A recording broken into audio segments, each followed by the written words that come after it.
ఆంధ్రప్రదేశ్‌లో మంగళవారం అంటే మనకి గుర్తొచ్చేది అప్పుల వారం. మళ్ళీ వచ్చే మంగళవారం 4,600 కోట్ల రూపాయలు అప్పు చేయనున్న చంద్రబాబు సర్కారు. ఆల్రెడీ ఏప్రిల్ నెలకు సంబంధించి 4 తారీఖు 4,400 కోట్ల రూపాయలు అప్పు చేశారు.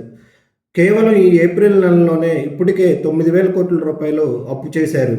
మనం మొత్తంగా చూసినట్టయితే ఈ 23 నెలల్లో బాబు సర్కార్ చేసినటువంటి అప్పు 3,56,655 కోట్ల రూపాయలు. ఏదైతే ఎలక్షన్ల ముందు ఈ కూటమి నేతలు పదే పదే చెప్పింది చంద్రబాబు నాయుడికి ఎంతో ఎక్స్పీరియన్స్ ఉందని, ఈ ఎక్స్పీరియన్స్ని యూజ్ చేసి రాష్ట్రంలో పెట్టుబడులు తీసుకొచ్చి ఎటువంటి అప్పులు చేయకుండా ఈ ప్రభుత్వాన్ని నడుపుతారని, సంక్షేమ పథకాలు ఇస్తారని చెప్పారు. కానీ ఇక్కడ చూస్తే దీనికి పూర్తిగా విభిన్నంగా ఉంది. మనం చూసినట్టయితే ఈ 23 నెలల పాలనలో వీళ్ళు చేసినటువంటి అప్పు 3,56,555 కోట్లు.